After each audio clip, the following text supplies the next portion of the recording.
NBFI and ব্যাংকের একটা different business model আছে এবং ইন্ডিয়াতে এটা অনেক বেশি স্পষ্ট প্রতীয়মান। আমরা পার্থক্য করতে পারি যে এইটা হচ্ছে এনবিএফসি, ওরা বলে এনবিএফসি, নন ব্যাংক ফাইন্যান্সিয়াল কোম্পানিজ বা কর্পোরেশন, আর এগুলো হচ্ছে ব্যাংক। এবং তাদের রেগুলেশনস, তাদের বিজনেস মডেল, তাদের কোনটা কে করতে পারবে স্পষ্ট সীমারেখা আছে। আনফর্চুনেটলি আমাদের দেশে for bank and NBFI we do almost similar kinds of business. আপনি যদি বলেন ঢাকা ব্যাংকিং ডেন্সিটিতে বলতে পারেন it is one of the highest banking density populated একটা এরিয়া। এত ব্যাংকিং প্রবণ জায়গা, considering the size, economy size, population, আর সেইখানে number of banks and financial institution এত বেশি বোধহয় আর কোনো শহরে আছে বলে আমার জানা নাই খুব বেশি। আপনি যদি আমাদের আশেপাশের এই দেশগুলোতেও দেখেন, সেখানে মুম্বাই এত বড় একটা সিটি, তার ইকোনমি এত বিগার, এত বড় বড় ব্যবসা, এত ডিফারেন্ট কাইন্ডস অফ বিজনেস আছে, তারপরেও কিন্তু তাদের কিন্তু অনেক কম, ব্যাংক ফাইন্যান্সিয়াল ইনস্টিটিউশন নাম্বারে অনেক কম। ফাইন্যান্সিয়াল ইনস্টিটিউশন বাংলাদেশে দেওয়ার পিছনে যে বিজনেস মডেলটা থাকার কথা ছিল, আনলাকিলি আমাদের দেশে এনবিএফআইতে সেই বিজনেস মডেলটা তৈরি হয় নাই। না হওয়ার পিছনে যদি আপনি কয়েকটা কারণ জিজ্ঞাসা করেন, আমি 2-3টা জিনিস বলতে চাই। একটা হচ্ছে যে আমরা খুব কুইক শর্টকাট পথে হেঁটেছি এনবিএফআইসরা। তো কুইক শর্টকাট পথ হচ্ছে যে ব্যাংকের থেকে টাকা নিয়ে ব্যাংকের কাস্টমারকে লেন্ডিংতে নেমে যাওয়া। এবং আমাদের দেশে হিস্টোরিক্যালি বেশিরভাগ ব্যাংকাররাই, সিনিয়র ব্যাংকাররাই এনবিএফআই লিডারশিপগুলোতে কাজ করেছে।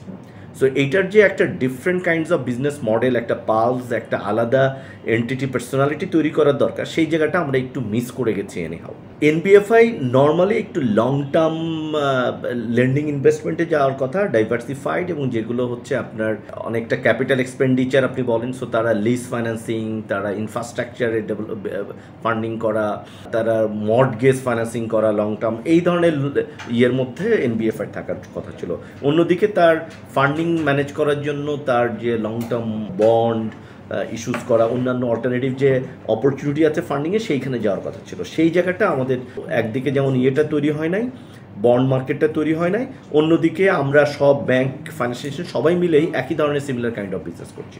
তাতে এসে এই যখন কোভিডের সময় হয়েছে, তখন কিন্তু আমাদের যে এর আগে বিভিন্ন জনের যে বিভিন্ন ধরনের সমস্যাগুলো ছিল, সেই সমস্যাটা অ্যাকিউট হয়ে আমরা সবাই একটা এমন এক্সপোজারের মধ্যে এসে গেছি।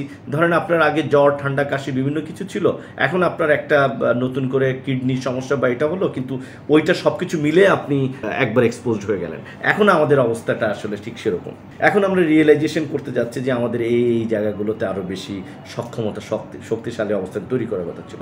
পার্টিকুলারলি আপনারা লাস্ট 1-2 বছর ধরে ফাইন্যান্সিয়াল ইনস্টিটিউশনের একটু লিকুইডিটি চ্যালেঞ্জটা আপনারা দেখতে পাচ্ছেন। আসলে লিকুইডিটি 1-2 বছর চ্যালেঞ্জ না, since Inception of the NBFI industry liquidity is a core challenge.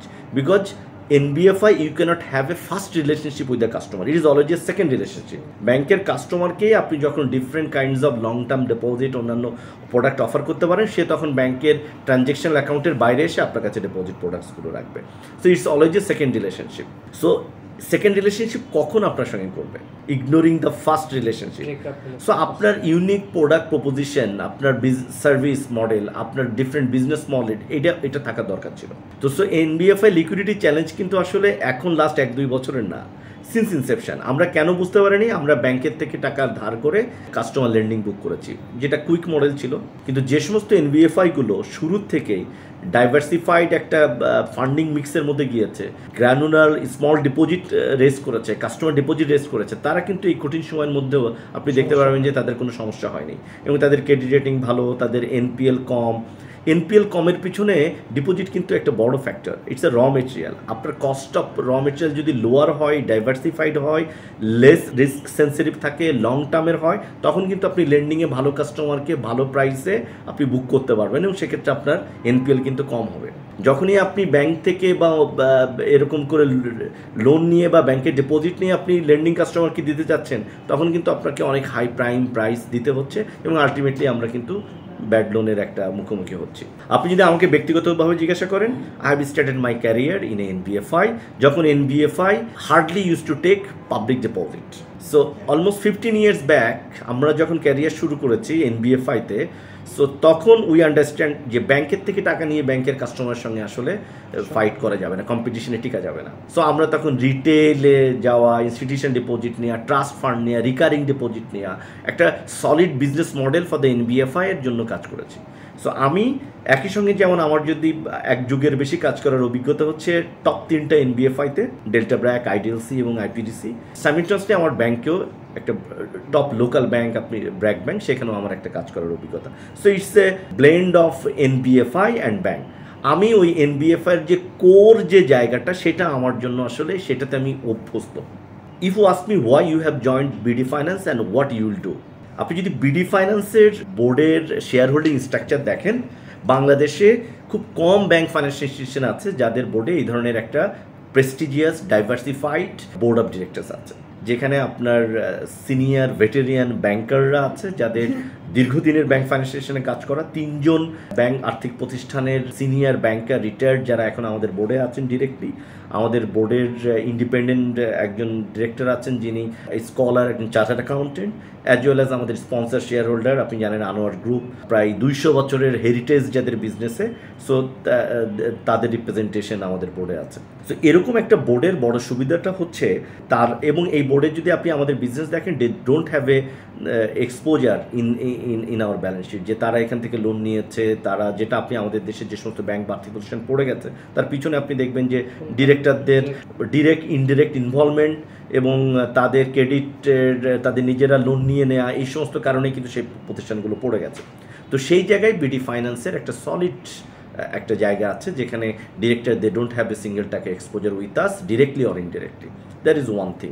Number 2 হচ্ছে যে এই আনোয়ার গ্রুপের যে সমস্ত প্রতিষ্ঠান আছে, সেই প্রতিষ্ঠানগুলো যদি আজকে আপনি বাংলাদেশে অবস্থান দেখেন, মোরাললেস তারা বাংলাদেশে লিডারশিপ রোলে আছে। আপনি ব্যাংকিংয়ে তারা কিন্তু সিটি ব্যাংকের sponsor share holder. So city bank is doing perfectly well in our country. So তাদের সাইমেন্টাসলি সিটি জেনারেল ইন্স্যুরেন্স তাদের আছে। আনোয়ার গ্রুপের যে সমস্ত ব্যবসা কনসার্নগুলো আছে, সেই ব্যবসাগুলো আপনি দেখেন যে বাংলাদেশে historically they are doing well এবং they never been regarded considered as a bank default or anything ever. এই বোর্ডের যে কনস্টিটিউশন যে মডেল আছে, সেখানে আমি কনসিয়াসলি দেখতে পাই যে এখানে যদি আমরা রাইট বিজনেস মডেলটা তৈরি করতে পারি, আমাদের এখানে ভালো না করার কোনো স্কোপ নেই, অপশন নাই। তো সেই জায়গাটাতে এখন আমাদের প্রায়োরিটি কি? আমাদের এখানে এনবিএফআই বা সব জায়গায় যদি বলেন, one size fits for all একটা অ্যাপ্রোচ আছে। একই ধরনের প্রোডাক্ট, একই ধরনের কাস্টমার, একই জায়গায় আমরা যাচ্ছি, যার ফলে আমরা প্রাইস কম্পিটিশনে একজন আরেকজন যে কাস্টমার টানাটানি এরকম একটা মডেলে আছে। So if you ask me what you will do at BD finance, আমি 2টা জায়গায় কাজ করবো। একটা হচ্ছে ফান্ডিং মিক্সে, we are eyeing for an optimum funding mix. So যেখানে আমরা ডিফারেন্ট কাইন্ডস অফ বন্ড এবং স্মলার গ্র্যানুলার ডিপোজিট নেওয়ার জন্য, less interest rate sensitive deposit নেওয়ার জন্য, রিকারিং ডিপোজিট নেওয়ার জন্য একটা বিরাট সেলস মডেল, বিজনেস মডেল আমরা তৈরি করছি, যেখানে ওয়েলথ ম্যানেজমেন্ট একটা কনসেপ্ট নিয়ে আসতে যাচ্ছি।